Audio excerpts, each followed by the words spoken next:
बाप रे बाप, इतनी ज़्यादा गर्मी। पूरे इंडिया का इस साल गर्मी में क्या हाल हुआ है ये मुझे शायद आपको बताने की ज़रूरत नहीं है। जहाँ देखो टेम्परेचर 40-45 के ऊपर।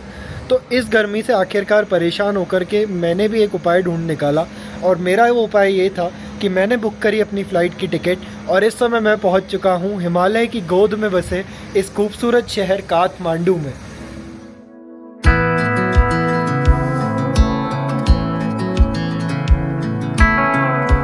हाँ जी दोस्तों, तो जैसा कि आपने सुना, मैं इस समय खड़ा हूँ काठमांडू में, जो कि नेपाल की राजधानी है। नेपाल भारत के पड़ोसी देशों में से एक है, और मेरे ख्याल से नेपाल आने का डिसीजन मेरा इसलिए भी बना क्योंकि ये जो जगह है ना, ये आपको एक परफेक्ट बैलेंस देती है एक इंटरनेशनल और एक डोमेस्टिक ट्रिप के बीच का। वो कैसे, मैं आपको समझाता हूँ। इंटरनेशनल इसलिए क्योंकि नेपाल आने के लिए जब आप फ़्लाइट बोर्ड करते हो तो आपको अपना इमिग्रेशन प्रोसेस कंप्लीट करना पड़ता है। यहाँ आकर के आपको यहाँ का लोकल सिम कार्ड ख़रीदना पड़ता है, यहाँ की अपनी एक करेंसी है। अब आप बोलोगे भाई ये सब तो हो गया इंटरनेशनल, तो आप इसको डोमेस्टिक कैसे कह रहे हो? डोमेस्टिक इसलिए दोस्तों क्योंकि यहाँ आने के लिए पासपोर्ट होना आपके पास बिल्कुल ज़रूरी नहीं है। आप चाहो तो सिर्फ अपना वोटर आईडी लेकर के भी नेपाल घूमने आ सकते हो। साथ ही साथ यहाँ पे बहुत इजीली इंडियन करेंसी भी एक्सेप्ट की जाती है लगभग हर जगह, और यहाँ की पॉपुलेशन मेरे ख्याल से 90% लोग बहुत आसानी से हिंदी बोलते और समझते हैं। तो बिना किसी समस्या के आप यहाँ पर घूमने आ सकते हो। साथ में यहाँ पर हमारे महादेव भगवान भोलेनाथ का बहुत ही सुंदर पशुपतिनाथ मंदिर भी है, आप सबने उसका नाम सुना होगा।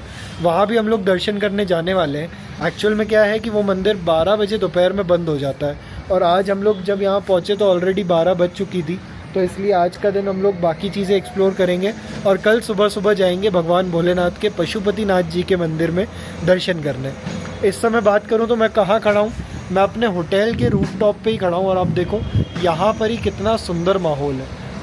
ये देखो भाई, कितना ज़्यादा एक खूबसूरत नज़ारा सिर्फ मुझे अभी तो अपने होटल की छत से ही देखने को मिल रहा है। इनफैक्ट वो जो सामने आपको एक पहाड़ पर स्ट्रक्चर सा देखने को मिल रहा होगा, वो यहाँ का एक बहुत ही फेमस आप कह सकते हो टूरिस्ट स्पॉट है। ये इसकी बात कर रहा हूँ मैं।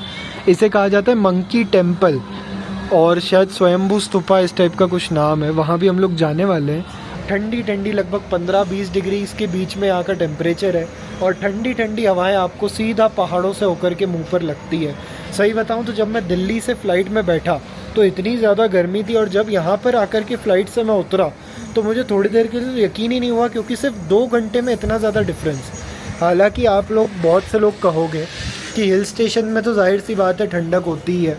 चाहे आप इंडिया के हिल स्टेशन में मसूरी वगैरह चले जाओ तो वहाँ तो शायद इससे भी कम होगा फ़िलहाल टेम्परेचर। कश्मीर में बर्फ़ पड़ती है साल भर। तो आप लोग बिल्कुल अपनी जगह पे सही हो। मैं ये नहीं कह रहा हूँ कि इंडिया के हिल स्टेशन किसी भी तरीके से ख़राब है, लेकिन मैं ऑलरेडी उनमें से काफ़ी सारे विज़िट कर चुका था। और जब मैं फ़्लाइट्स देखने गया ना, तो मुझे काठमांडू की फ़्लाइट देहरादून की फ़्लाइट से भी सस्ती पड़ रही थी। इसलिए मैंने ओवरऑल डिसीजन किया कि मैं इस बार नेपाल को एज अ कंट्री भी अपनी बकेट लिस्ट में से टिक ऑफ करूँगा, क्योंकि सिर्फ काठमांडू नहीं, हम लोग यहाँ का एक खूबसूरत शहर पोखरा भी घूमने वाले हैं। आप लोग ये पूरी सीरीज़ फॉलो करना। चैनल पे पहली बार आए हो तो नीचे दिया हुआ लाल रंग का सब्सक्राइब बटन दबा दो, वीडियो को लाइक कर दो, और कमेंट्स में मुझे लिख करके बताओ कि कैसे लगे आपको फर्स्ट इम्प्रेशंस काठमांडू नेपाल के। नेपाल इमिग्रेशन की बात करूं तो बहुत अच्छी बात ये थी कि यहाँ पर ना एक डेडिकेटेड इंडियन सिटीजन्स के लिए काउंटर है। मतलब जब आप नेपाल में काठमांडू के एयरपोर्ट पहुँचते हो तो आपको एक लाइन दिखती है फॉरेन सिटीजन्स की, एक नेपाली सिटीजन्स की, और तीसरी लाइन होती है इंडियन सिटीजन्स की। तो इस कारण से आपको एक अच्छा ट्रीटमेंट यहाँ पे दिया जाता है। लोग यहाँ के काफ़ी स्वीट हैं, और ओवरऑल एक अलग सी वाइब है। मतलब मैं अभी तक समझ नहीं पाया हूँ। चलते हैं नीचे फटाफट, बातों में ज़्यादा वक्त ज़ाया ना करते हुए नीचे उतरता हूँ और आपको घुमाता हूँ काठमांडू की सड़कें और खूबसूरत नज़ारे दिखाता हूँ इस शहर के।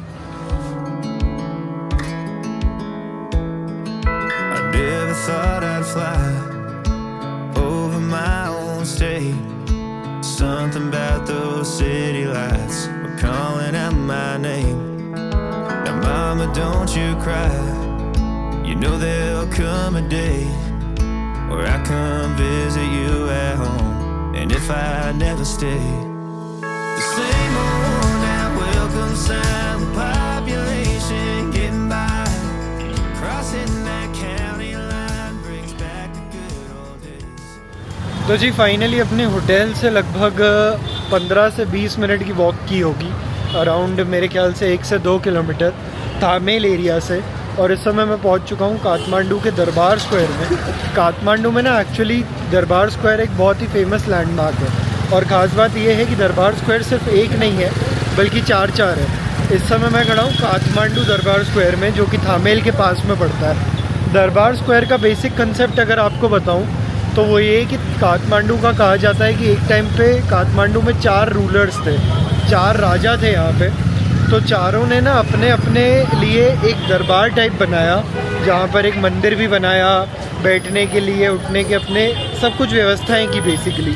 तो हर राजा चाहता था कि मेरा बनाया हुआ दरबार स्क्वायर दूसरे वाले से बेहतर हो। ऐसे ही करते करते यहाँ पर 4 दरबार स्क्वायर हो चुके हैं, और ये चारों ही दरबार स्क्वायर काठमांडू की बहुत ही फेमस अट्रैक्शन है। बेसिकली आप मेरे पीछे देख सकते हो, ये एक बड़ा सा यहाँ पे दरबार काइंड ऑफ स्ट्रक्चर है, और यहाँ पर मेरे पीछे देखोगे तो इधर भी इसी टाइप का कुछ स्ट्रक्चर है, वहाँ बीच में भी है। तो 3-4 अलग अलग इस टाइप की सिमिलर आर्किटेक्चर वाली बिल्डिंग्स है, और इनको कहा जाता है दरबार स्क्वायर। और काफ़ी ज़्यादा भीड़ भी है यहाँ पे डेफिनेटली, मतलब देख करके लग रहा है कि एक टूरिस्ट स्पॉट है, इतने ज़्यादा लोग हैं यहाँ पे। और ये वाइट वाली बिल्डिंग जो है ना, मुझे आर्किटेक्चर थोड़ा अलग सा लग रहा है। आप खुद देखो,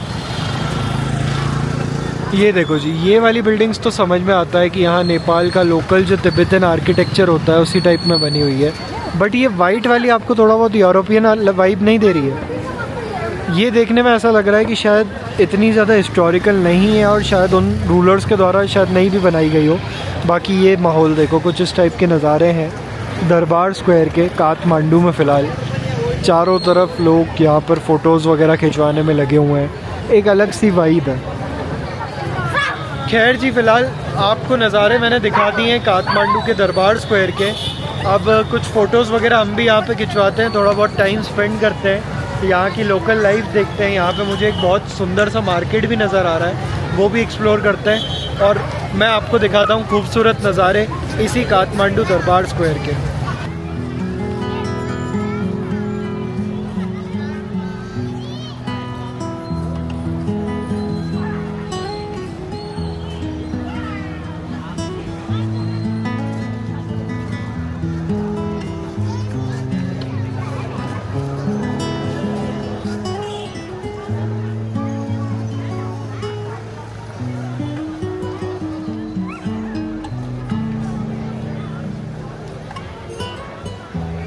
तो भाई इस समय मैं चढ़ने लग रहा हूँ दरबार स्क्वायर का जो ये सेंटर पीस है, ये सबसे ऊंची हाइट वाली बिल्डिंग के ऊपर। और भाई ख़तरनाक हाइट है हर स्टेयर्स की, बट जो व्यू मिलने वाला है वो भी शायद उतना ही रिवॉर्डिंग होगा, इसी उम्मीद में।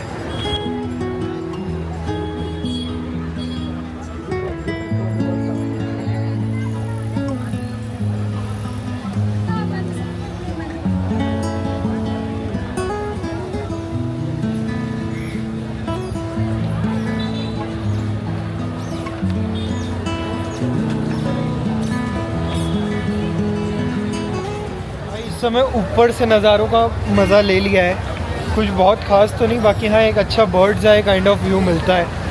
और दरबार स्क्वायर की जो एक वाइब है ना, बहुत परफेक्ट इसलिए भी लगी मुझे क्योंकि यहाँ पे एक ही टाइम पे आपको एंशिएंट आर्किटेक्चर, थोड़ा बहुत हिस्टोरिकल, और साथ में जो है एक लाइवलीनेस जो फील होती है। इतने ज़्यादा लोग हैं यहाँ पे, कुछ लोग कपल्स आए हुए हैं, कुछ फ्रेंड्स हैं, कुछ फैमिलीज़ हैं, सब लोग एंजॉय कर रहे हैं। हर किसी को कुछ एक अलग चीज़ पसंद आ रही है। किसी के लिए बिल्डिंग बहुत अच्छी है, किसी के लिए ठंडी हवा, किसी को यहाँ का खाना अच्छा लग रहा है। तो ये ओवरऑल एक बहुत ही लाइवली, बहुत ही एनर्जेटिक सा एटमॉस्फेयर बनाता है। खैर फ़िलहाल आगे की ओर चलते हैं हम लोग और देखते हैं यहाँ का मार्केट और एक्सप्लोर करते हैं आगे की कुछ चीज़ें। बाकी ये देखो, मैंने अभी एक चीज़ देखी, आपको शायद पता होगा कि 2015 में नेपाल में एक बहुत ही ख़तरनाक अर्थक्वेक आया था। तो मुझे कंफर्म नहीं है, बट ये जो है देखो, ये भी स्टेप जैसा ही कुछ स्ट्रक्चर है। तो मुझे लगता है शायद ये दरबार स्क्वायर की ही कोई एक्स्ट्रा बिल्डिंग रही होगी जो उस टाइम पे एग्जिस्ट करती थी, जो भूकंप को अफसोस सर्वाइव नहीं कर पाई। इसलिए शायद यहाँ की गवर्नमेंट अभी फ़िलहाल इसको रीडेवलप कर रही है, या गॉड नोज़ व्हाट। ये उसी टाइप का स्ट्रक्चर है, बट फ़िलहाल तो बिल्कुल बंजर सा, और इस पर आप देखो किस तरह से घास वगैरह उगाई है।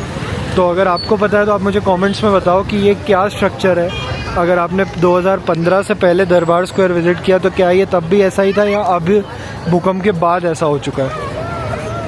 ये मास्क मुझे ना सबसे ज़्यादा क्रेज़ी चीज़ अगर कुछ लगती है ना यहाँ नेपाल में तो वो ये मास्क है। आप देखो कितने सही हैं यार, मतलब देखने में किसी किसी को डरावने वगैरह भी लग सकते हैं, और अक्सर आप जब हॉरर फिल्म वगैरह देखोगे तो उनमें भूत बंगले के अंदर ये ज़रूर लगे होते हैं, बट मेरे ख्याल से तो ये बहुत ज़्यादा कूल लगते हैं मुझे तो। और जितनी ज़्यादा वैरायटी मिलती है ना वो अपने आप में बहुत मज़ेदार है। खैर फ़िलहाल हम लोग दरबार स्क्वायर से आगे की ओर निकल चुके हैं। बाकी नेपाल में मैंने एक बात नोटिस करी, मुझे ऐसा लग रहा था कि यहाँ पे ज़्यादातर लोकल्स और इंडियन लोग ही देखने को मिलेंगे, but overall Chinese, Japanese, other Asian countries के लोग और यूरोपियंस, अमेरिकन्स, मतलब ओवरऑल आप कह सकते हो कि इंटरनेशनल टूरिस्ट, फॉरेनर्स काफ़ी ज़्यादा नेपाल में फ़िलहाल देखने को मिल रहे हैं मुझे। और उन्हीं को सर्व करने के लिए इन्होंने ना उस टाइप के कैफ़ेज़ जो आपको यूरोप और जापान में देखने को मिलते हैं, इन्होंने यहाँ पे भी बना रखे हैं, जो कि बहुत सही है। ये देखो इस टाइप के ना बहुत सारे रेस्टोरेंट्स हैं यहाँ पे, छोटे छोटे स्मॉल ईटरीज, छोटे छोटे बार्स।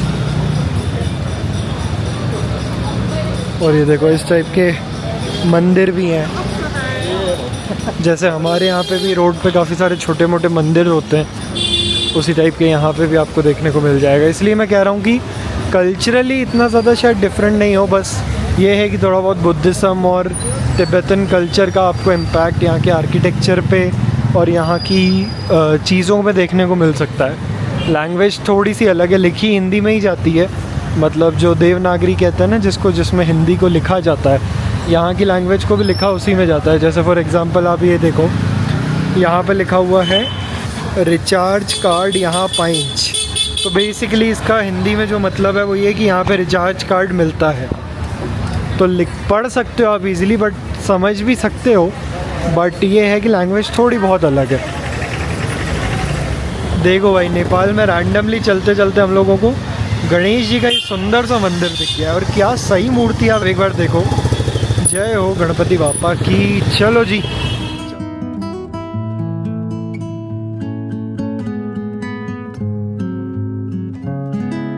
रैंडमली वॉक करते करते मैं यहाँ पहुँच चुका हूँ, जो कि महाबोधि स्तूपा है।